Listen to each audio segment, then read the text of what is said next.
평안 우리 성도님들 평안하셨죠? 오늘 새로운 우리 강해 시리즈로 오늘 이제는 시리즈 시간으로 우리가 같이 함께 새롭게 말씀 듣겠습니다. 오늘은 이제는 첫 번째 시간으로 기초를 점검해야 될 때입니다. 기초를 점검할 때입니다 라는 제목으로 같이 말씀 전하도록 할게요.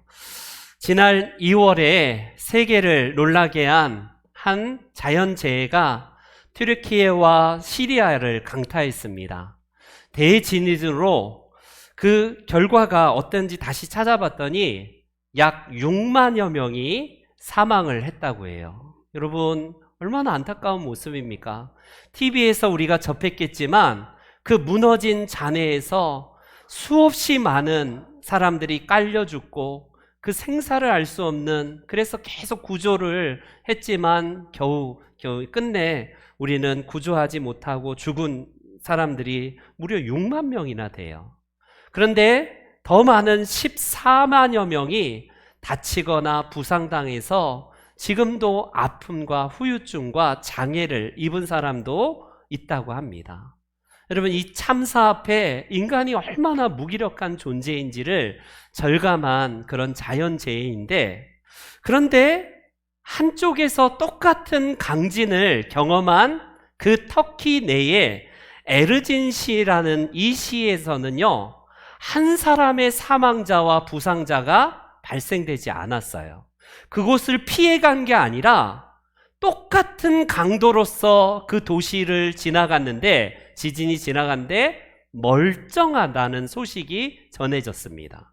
사망자도 없고 건물 하나 무너진 곳이 없이 멀쩡한 도시가 터키의 에르진시인데, 그 에르진시의 저 도시가 멀쩡한 이유는 단순했습니다.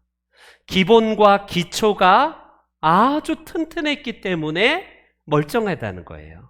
에르진 시장인 웨케스 시장은요, 비리와 불법과 뒷돈을 받으려는 모든 시도를 다 금해서 원칙대로 기본에 충실한 건물을 세우도록 명했습니다.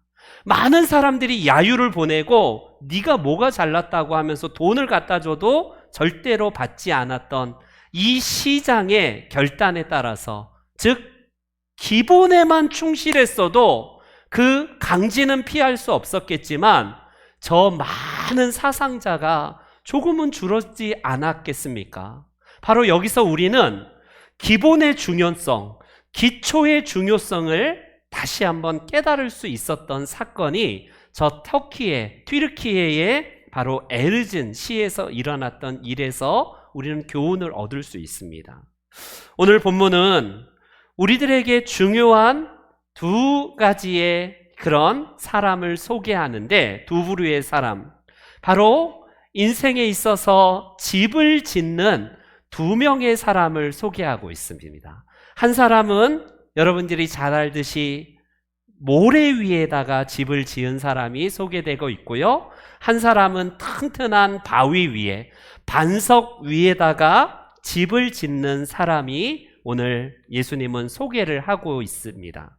여러분, 오늘 본문은 산상수훈이 마태복음 5장부터 시작되고 이제 7장까지가 예수님의 핵심 메시지라고 할 수 있는 산상수훈의 내용으로 총 3장에 걸쳐서 산상수훈이 시작되고 마치는 거예요. 그런데 오늘 이 맥락, 이 본문은요, 산상수훈의 결론에 해당되는 부분이라는 사실을 먼저 염두하시고 말씀을 들어주십시오. 그래서 오늘 본문은 그러므로 라고 해서 24절에 그러므로가 시작되는데, 이 그러므로는 바로 안 문맥을 받는 결론부이자 마태복음 5장에 등장하는 이 5장부터 시작되는 산상수훈의 전체의 결론이라고 할 수 있어요. 예수님은 많은 결론 중에서 왜 집 짓는 비유로 결론을 말씀을 맺을까? 우리의 인생을 집을 짓는 것에서 결론으로 맺으시는 예수님의 의도가 뭘까?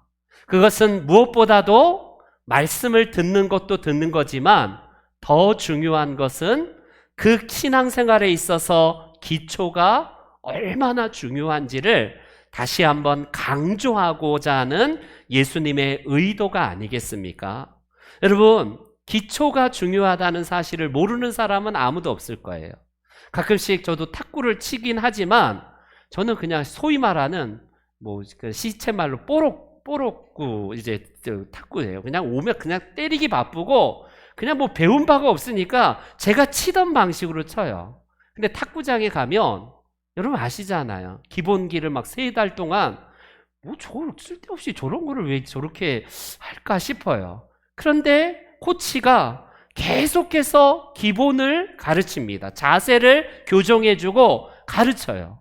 아니 그냥 때리고 스매싱 매기고 드라이브 확 걸고 처음부터 이런 거 가르쳐주면 너무 멋지지 않습니까? 그런데 기본과 기초가 여러분 운동에 있어서 뿐만 아니라 우리의 인생의 전체에서 얼마나 중요하다는 사실을 우리는 너무나 잘 알고 있습니다. 그럼에도 불구하고 우리는 기초의 중요성을 너무나 잘 알지만 생략해버리고 잘 안다는 이유로 넘어가서 결국에는 인생에서 큰 낭패를 보는 경우가 얼마나 많아요.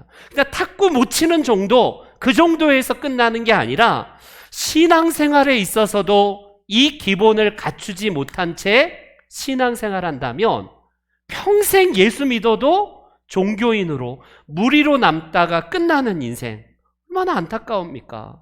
그러나 기본의 중요성, 이 기초가 튼튼한 사람들이 결과적으로 하나님 나라의 창조적인 소수로 하나님이 사용하시는 사람입니다.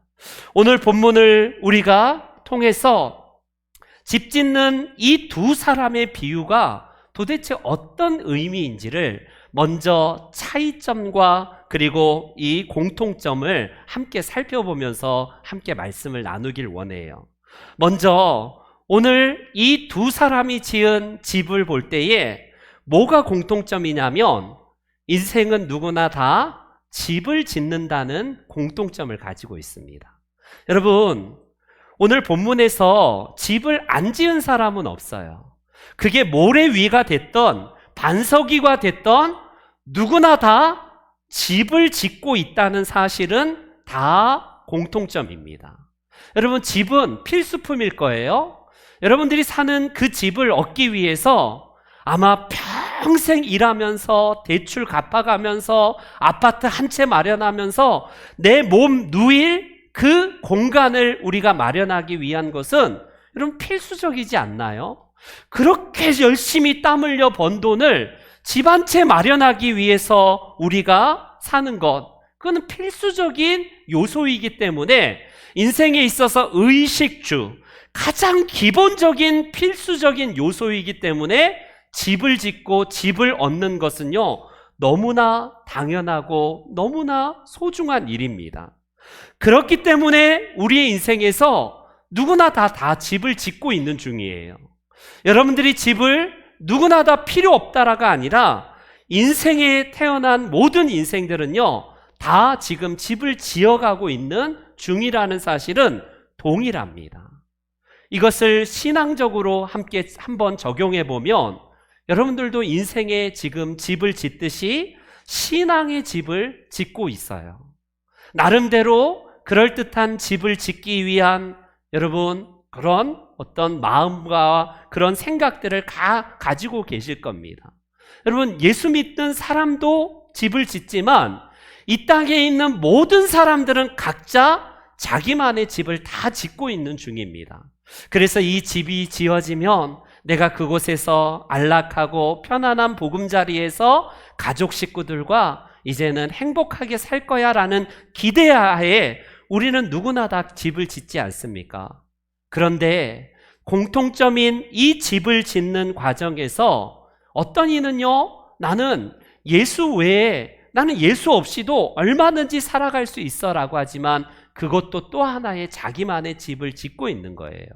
여러분, 무신론자들은 신이 없고 하나님이 없다는 강력한 생각입니다. 여러분, 이 땅에 확인되지 않는 것들을 어떻게 우리가 믿느냐? 그렇기 때문에 신을 믿을 수도 없고 신은 없다라고 단언하면서 그렇게 살아가는 무신론자들이 있어요. 여러분, 오늘날 우리 한국 사회도 이제 거센 무신론의 이 풍랑이 일고 있는 사회이고, 안티가 그냥 기독교인을 향해서 공박하고 교회를 공격하는 시대인데, 미국은 오래전부터 무신론 협회가 아예 공공연하게 그냥 활동하고 있습니다. 이들의 목표는 공공장소에서 예배 금지. 여러분 어때요? 우리 한국 사회도 이제는 이런 게 만연되고 있습니다. 공공장소에서 찬송 부르면 못 부르게 해요.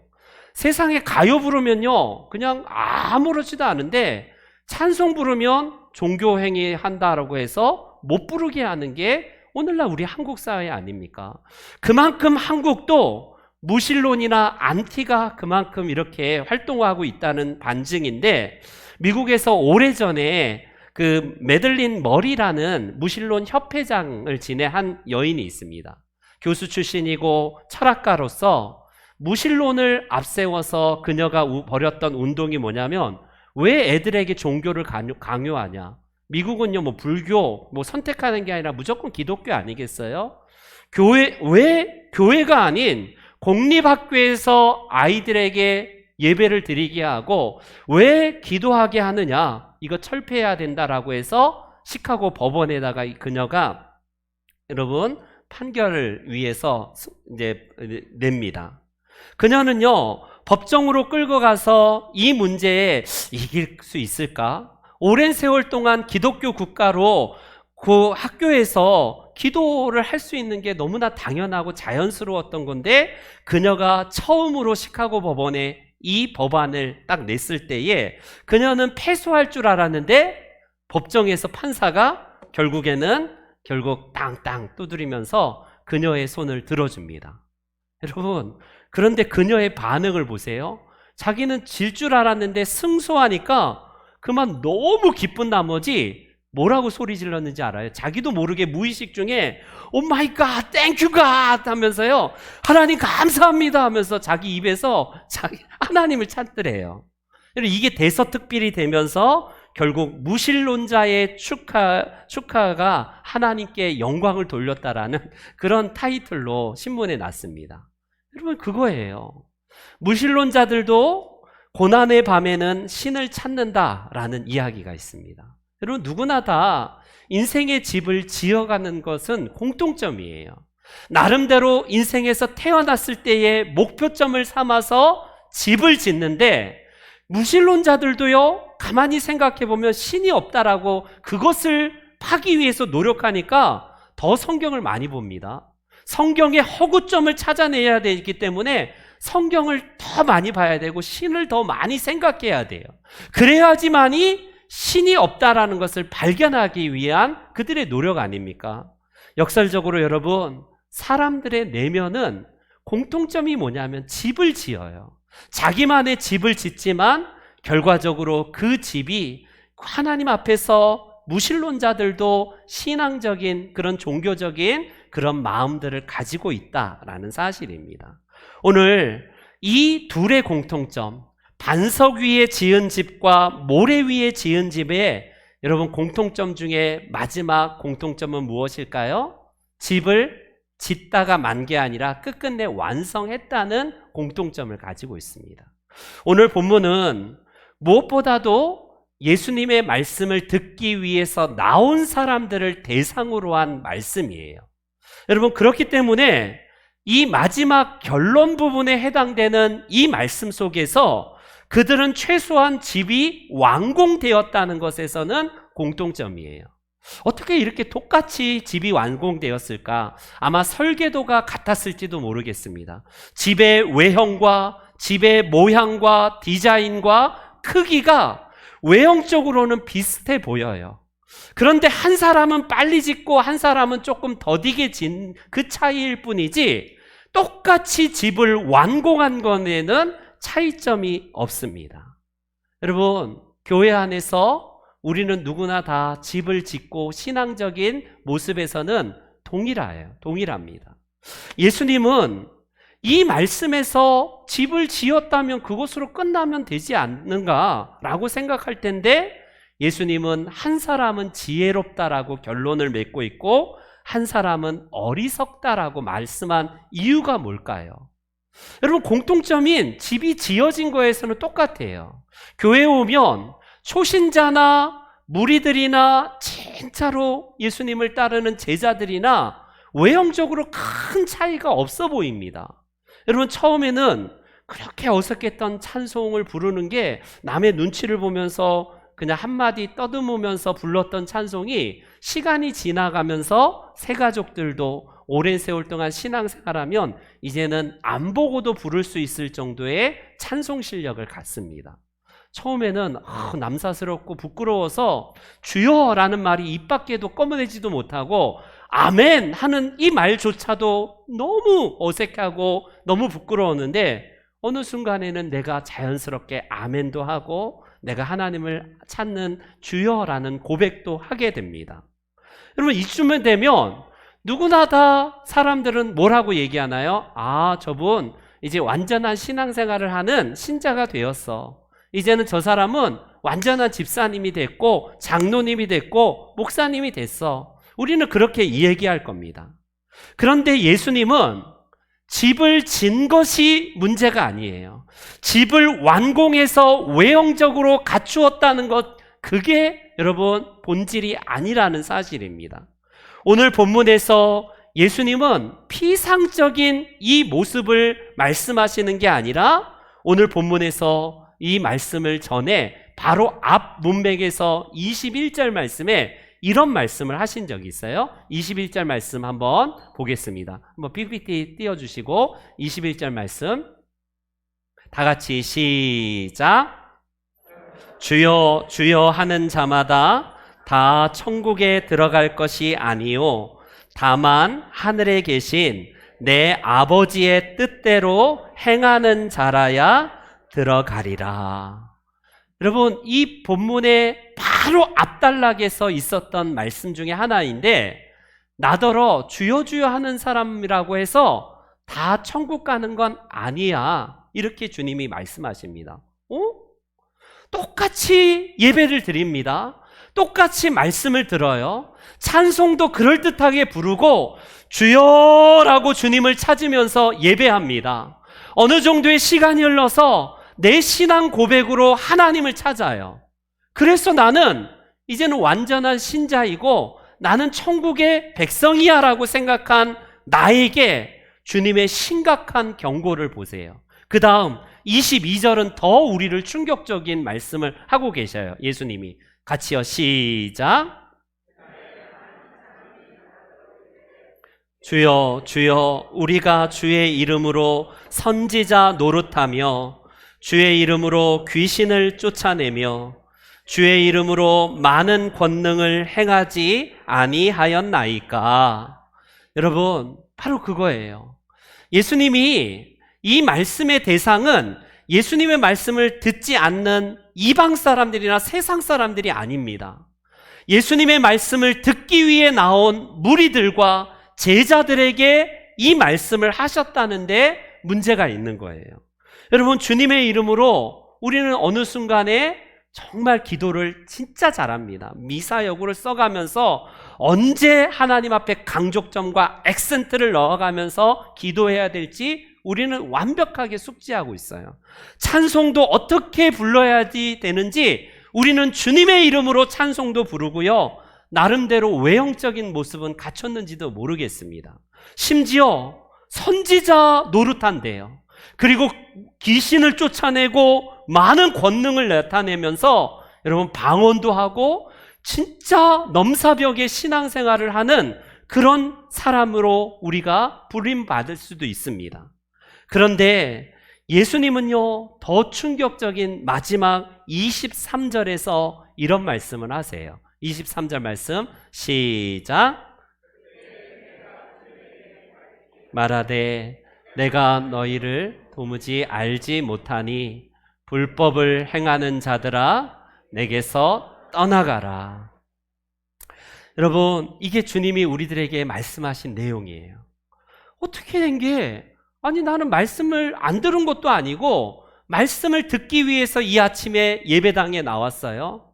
더 나아가서 나름대로 나는 주님의 이름으로 찬송도 부르고 예배도 드리면서 많은 선한 일을 위해서 열심히 했습니다. 근데 마지막 주님 앞에 섰을 때에 불법을 행하는 자들아, 내게서 떠나가라. 나는 너 몰라. 주님이 이 말씀을 하신다면 여러분, 차라리 예수 안 믿는 게 낫지, 예수 안 믿고 세상 마음대로 즐기다가 살아가는 게 낫지 않겠습니까? 이게 우리들에게 심한 딜레마예요. 딜레마. 이만큼 모든 것의 외형은 그럴듯하게 갇혀 있지만 한 사람은 주님이 아실 만한 지혜로운 사람이지만 한 사람은 모든 것을 갖춘 것처럼 보이지만 말 그대로 사상누각, 모래 위에 지은 그 사람을 향해서 주님은 모른다. 나는 너를 모른다라고 말씀하시는 이 모습을 한번 기억해 주시기 바랍니다. 여러분, 오늘 우리는요, 이 본문 앞에서 본질적인 차이점을 먼저 발견하셔야 될 것 같아요. 이 둘의 차이점을 통해서 우리가 교훈받아야 될 하나님의 말씀은 뭘까요? 여러분, 이들이 짓는 과정에서 어떤 차이점을 보이는지를 본문을 한번 보시기 바랍니다. 여러분, 이 둘은요, 집을 짓긴 지었지만 한 사람은 더 빨리 짓고 더 쉽게 짓고 더 후다닥 지으면서 그냥 남은 생에는 내 삶을 즐기는데 딱 주안점을 주면 돼요. 그런데 반석 위에다가 집을 지은 사람은 얼마나 많은 땀과 눈물과 그 수고가 그 안에 담겨져 있겠습니까?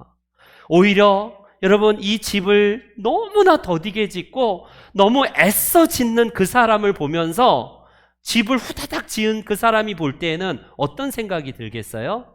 저런 미련한 사람, 저런 바보 같은 놈이 다 있나? 아니, 뭘 저렇게 오래 끌고 그래? 라고 하면서요, 그 수고와 그 노력을 오히려 경멸하면서 비아냥거리지 않겠습니까? 여러분, 그거예요. 신앙생활 할 때에 우리는요, 예수 그리스도의 은혜로 구원을 받은 것은 거저이고 값없이 주어졌습니다. 그런데 신앙생활하는 우리의 삶 가운데에서 노력이 필요 없는 게 아니에요. 금요기도에 제가 말씀 나누었지만 하나님 앞에서 우리의 신앙은 지금 집을 짓는 과정에서 얼마나 노력하고 있고 애쓰고 있고 힘을 다하여 수고하고 있는가, 이겁니다. 여러분, 신앙생활을 액세서리나 취미생활쯤으로 여기는 사람들에게는 그렇게 크게 공을 들일 필요가 없어요. 아니, 왜 저렇게 수고하고, 오히려 수고해봤자 교회에서 시험 만들고 좋은 소리 못 듣는데 뭘 저렇게 시간 바쳐 돈 바쳐서 뭘 저렇게 열심히 하냐 싶지 않습니까? 그 사람들이 볼 때에 그렇게 수고하는 사람들은 진짜 바보 같은 사람처럼 비춰질 게 뻔해요. 그냥 편하게 예배 즐기다가 내 삶의 여가 생활을 누리면서 즐기는 게 훨씬 더 중요하고 재밌고 좋은 인생이라고 생각하기 쉽지 않습니까? 그런데 주님께서는요, 이 견고한 집을 지은 사람, 반석 위에 집을 지은 사람을 어떻게 하냐면 지혜롭다라고 말씀을 하고 계세요. 세상에서는 여러분, 교회에 다니면서 봉사하고 나름대로 헌신하고 하나님 앞에 헌물을 드리는 게 바보처럼 비춰지지만 하나님 나라에서는 하나님이 그 사람이 지혜로운 인생이라고 말씀하고 계세요. 여러분, 오늘 본문에는 이 마태는 이 비유에서, 마지막 비유에서 집을 짓는 수고가 어떠한가를 비교적 간략하게 생략하고 넘어갔지만 같은 이 말씀을 들었던 누가는 조금 더 자세하게 집을 짓는 수고에 대해서 이렇게 설명을 합니다. 누가복음 6장에 이런 말씀이 있어요. 같이 한번 읽어보겠습니다. 시작. 깊이 파고 주추를 반석 위에 놓은 사람과 같다. 여기까지요. 여러분, 마태는 그냥 집을 지었고 반석 위에 집을 지었다, 이 정도로 기사를 마무리했다면요, 오늘 누가는요 조금 더 이 모습을 다루는데 깊이 파는 과정을 그는 추가하고 있습니다. 그리고 주추를 반석 위에 놓았다라고 이렇게 이야기를 하는데, 여러분, 이게 얼마나 많은 에너지가 소요가 돼요? 주추와 그 기초, 바로 이 기본을 튼튼하게 하기 위해서 수고하는 그 수고의 묘사를 누가는 하고 있다는 사실입니다. 여러분, 이것이 바로 기초 형성과 기본을 다지기 위한 것에서 현격한 차이가 난다라는 사실입니다. 오늘날 말씀을 듣는 데 있어서 동일해요. 집을 짓고 나름대로 하나님의 말씀을 듣기 위해서 나오는 것은 공통점인지 모르지만 어떤 인생은요, 결과적으로 어떻습니까? 수고와 땀과 노력과 눈물을 지금도 신앙생활에서 그렇게 하는 인생이 있지만 너무나 쉽게 인생의 집을 짓고 내 인생을 더욱더 많이 누리는 사람들이 있다라는 사실입니다. 이게 본질적인 차이예요. 그러나 더 본질적인 차이는 25절에 시작이 되는데, 집을 짓고 나서 결과가 어떠한지를 오늘 25절에는 비가 내리고 홍수가 나고 창수가 나고 바람이 들이닥친다라고 이렇게 표현을 합니다. 여러분, 이 둘의 차이는 25절과 27절 말씀에서 각각 나타나듯이 인생의 본질은요, 어떠냐면 우리의 인생의 시련 앞에서 어떻게 견디느냐의 본질의 차이가 있다라는 사실입니다. 예수님을 믿는 사람도, 예수님의 말씀을 듣기 위해서 나온 사람도 인생의 비바람은요, 불어와요. 예수 믿고 나서 나는 모든 고난이 다 끝난다라고 생각해서 예수 믿는 사람들이 있습니까? 그건 요행수고, 여러분, 그건 무당말을 듣는 것처럼 그거는 말도 되지 않는 거예요. 예수님 믿을 때에도 여전히 비바람이 우리의 인생에 들이닥칩니다. 경제적인 폭풍우가 우리에게 치고요, 몸의 질병이라는 바람이 우리 가운데 들이닥쳐요.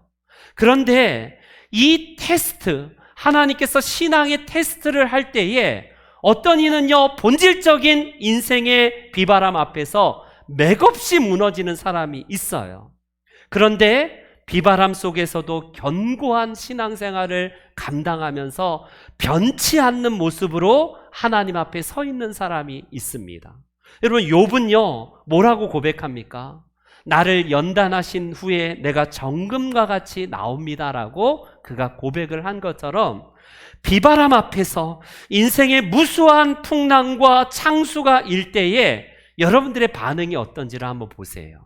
예수 믿으면 이거 뭐 똑같잖아, 예수 믿으면 복 받는다더니 더 이거 재수 없는 일들만 일어나잖아 라고 해서 여러분 쉽게 포기하고 타협하고 세상으로 나아간다면 내 기본 자체가 모래 위에다가 집을 지어서 쉽게 무너지는 인생이에요.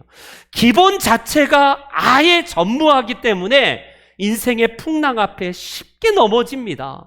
뭔가 조금 시험거리만 있으면 시험 들었네, 뭐 어쩐네 저쩐네 하면서 그냥 쉽게 믿음을 포기하는 이런 경우 어떻습니까? 여러분, 보석 감별사, 다이아몬드를 감별하는 사람들의 그 감별법 중에 하나가 무엇이냐면, 진짜와 가짜를 구별하는 그 법이 뭐냐면 물에다가 넣어보면 안 돼요. 물에다가 넣어보면요, 가짜 다이아몬드는요, 물속에서 빛이 희석이 되고 발하지 않는데요. 그런데 물에다가 진짜 다이아몬드를 딱 넣어보면 이 물속에서 오히려 더 수중에서도 찬란한 빛을 발하는 게 진짜라는 그런 이야기가 있습니다. 여러분, 그거예요. 우리의 인생에서 삶의 먹구름과 인생의 비바람이 칠 때에 어떤 인생은 더 빛이 나는 인생이 있습니다. 더 그 견고한 그 신앙으로 말미암아 하나님 앞에서 결코 세상에서 빛을 잃지 않고 하나님의 빛을 드러내는 사람이 있어요. 그런데 조금만 시련이 오고 아픔이 오고 견디기 어려운 고난 앞에 맥없이 무너져서 신앙의 빛은커녕 그냥 내 인생이 완전히 무너지는 것, 이게 차이가 있지 않겠습니까?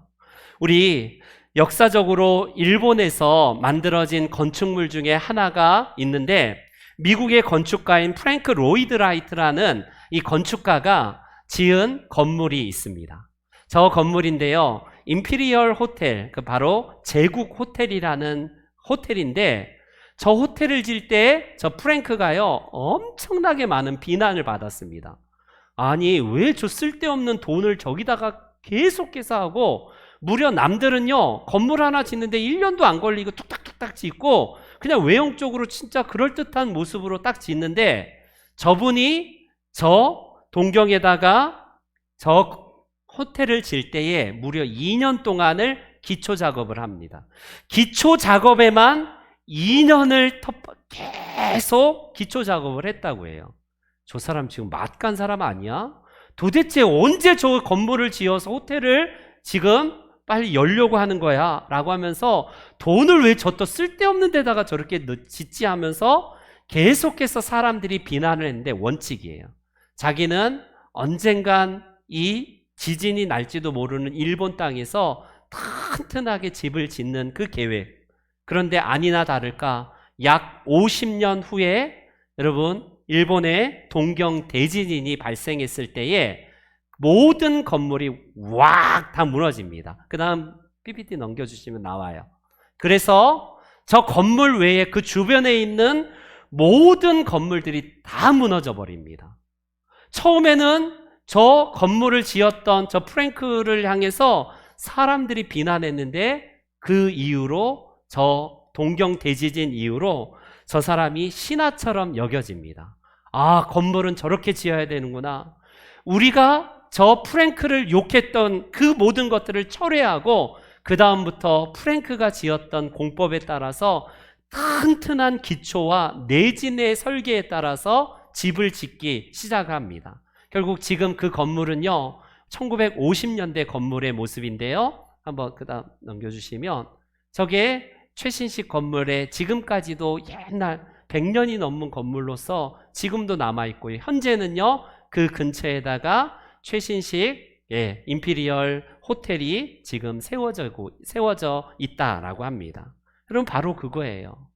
우리가 사는 저 건물도 어떤 내진 설계와 기초를 어떻게 튼튼느냐에 따라서 무너지기도 하고 무너지지 않기도 하는데, 하물며 우리의 인생도 그러지 않을까요?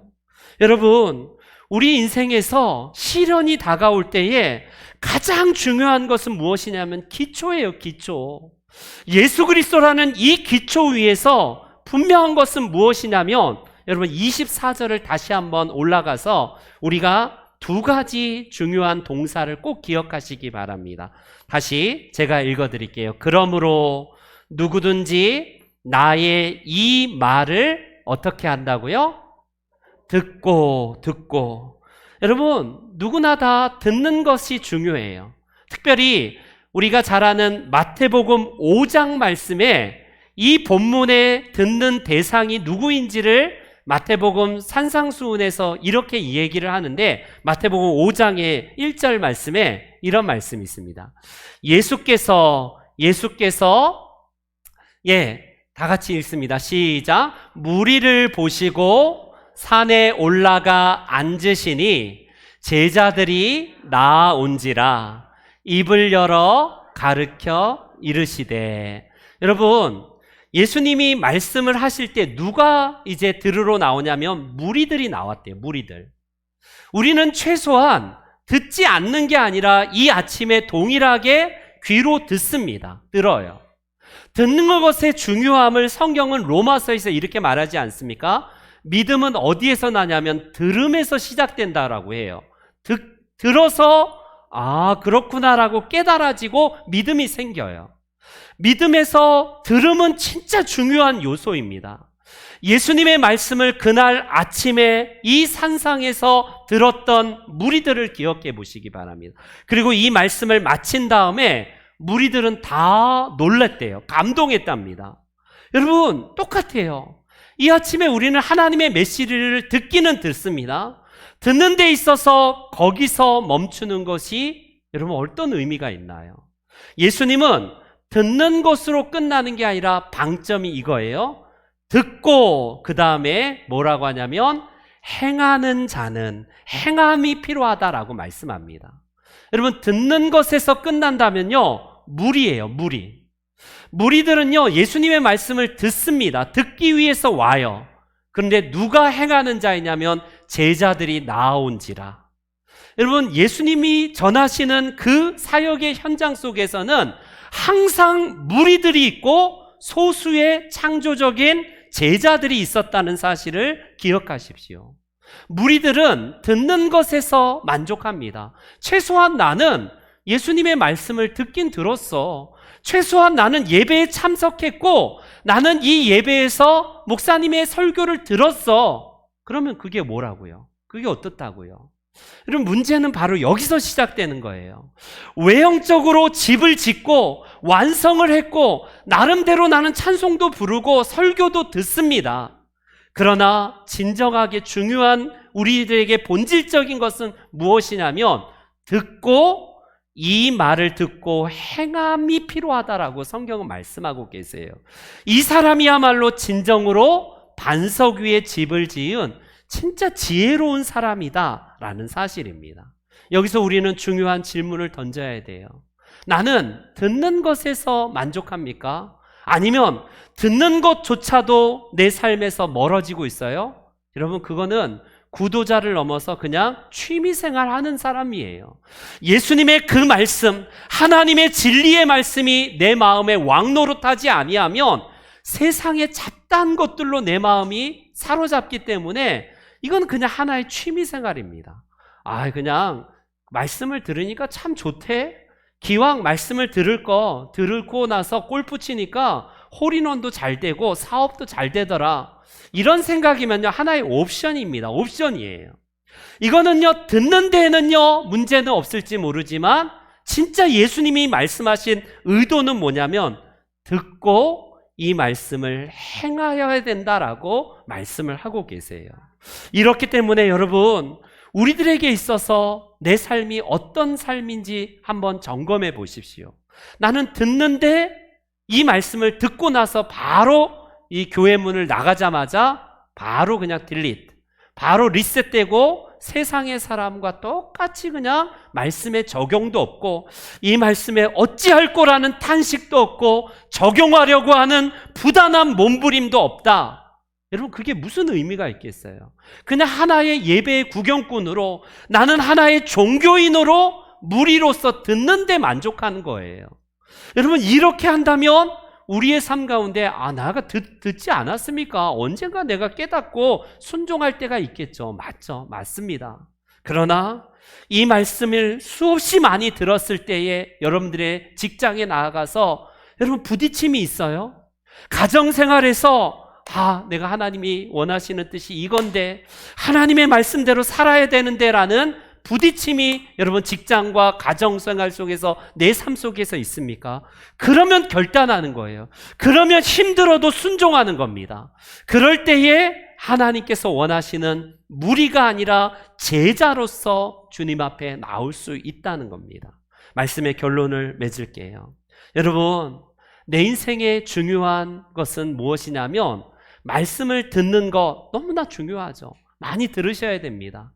그러나 들음에서 끝난다면 오늘 28절 말씀처럼 무리들이 감동하고 말아요. 그리고 나서 또 인생의 시련이 오고 결정적일 때에 하나님과는 상관없는 사람으로 삽니다. 여러분, 우리의 감정은 우리를 얼마든지 많이 속일 수 있어요. 눈물도 나기도 하고 막 기쁘기도 하고, 그런데 그건 오래가지 못합니다. 진짜 중요한 것은 내가 이 말씀이 내 삶을 바꾸고 있는가? 내 삶에서 이 말씀 전체를 내가 바꿀 수 있는 혁명을 요구하는 주님의 말씀 앞에 내가 순종을 하고 있는지, 아니면 너무 쉽게 목사님 그렇게 살다가 쫄딱 망해요. 목사님은 교회 안에만 있으니까 그렇게 그냥 하는지 몰라도 세상에 나아가 보십시오. 그렇게 하는 순간 완전히 쪽박찹니다. 쪽박차요. 그러다가 세상에서 왕따 되고 그냥 완전히 그냥 거지처럼 살 거예요. 그럼 맞아요.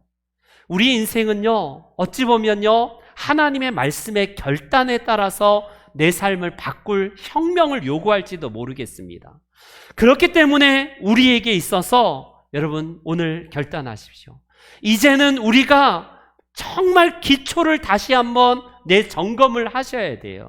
인생의 위기 때에 내가 흔들리지 않는 비결이 여러분, 반석이라는 예수 그리스도라는 그 반석 위에 내가 서 있는지 한번 여러분 점검해 보시기 바랍니다. 늘 흔들리고 늘 요동하는 세상의 모래와 같은 것이 내 인생의 기초라면요, 언제든지 신앙은 옵션이고 하나의 취미이기 때문에 쉽게 타협해 버립니다. 그러나 예수 그리스도라는 인생의 반석을 내 인생의 기초와 주추로 놓는 사람은요, 결코 흔들리지 않아요. 예전 드라마 가운데에 나의 아저씨라는 드라마가 있습니다. 그곳에서 직장 선배인 상사인 이선균이 직장 후배인 이 아이유에게 이런 말을 해요. 아주 의미 있는 이야기를 합니다. 힘들어하는 아이유에게 이런 말을 해요. 모든 건물은 외력과 내력의 싸움이야. 모든 외력을 따져서 그것보다 세게 내력을 설계하면 돼. 무슨 일이 있어도 내력이 있으면 버틸 수 있어. 그렇게 이야기를 합니다. 여러분, 이게 무슨 말일까요? 우리의 인생에서 외력이라는 시련이 다가옵니다. 경제적인 한파의 시련이 우리의 외력으로 우리 자신에게 다가와요. 여러 가지 인생의 곤고함이 찾아옵니다. 그 외력 앞에서 우리가 당당하게 견고하게 흔들리지 않을 수 있는 비결은 무엇이냐면 우리 안에 예수 그리스도라는 든든한 내력이 있는가의 문제입니다. 여러분, 그렇기 때문에 비겁하지 않는 인생, 돈 앞에서 비굴하지 아니하고 세상 앞에 야합하고 그냥 세상 앞에 비굴하지 않는 인생, 그거는요, 그 비밀이 뭐냐면 예수 그리스도라는 내력이 정말 튼튼히 내 마음에 새겨진 사람이라야 하나님 앞에서, 사람 앞에서 우리는 든든한 인생으로 살 수 있습니다. 바울에게는 저와 여러분들이 인생에 흔들리는 좌표가 아니라 예수 그리스도라는 인생의 반석 위에다가 집을 지은 진짜 지혜로운 사람이 되기를 소망합니다. 예수 믿는 것이 옵션이나 그냥 무리로 남지 아니하고 주님께서 헌신을 결단하고 희생을 셈하려고 할 때에 바로 그때에 결단하면서 순종하고 행함이 있는 창조적인 소수의 제자들이 다 되시기를 주님의 이름으로 축원합니다. 아멘. 다 같이 일어나셔서 우리 주의 말씀 듣고서 찬송가 204장 찬송 드리겠습니다.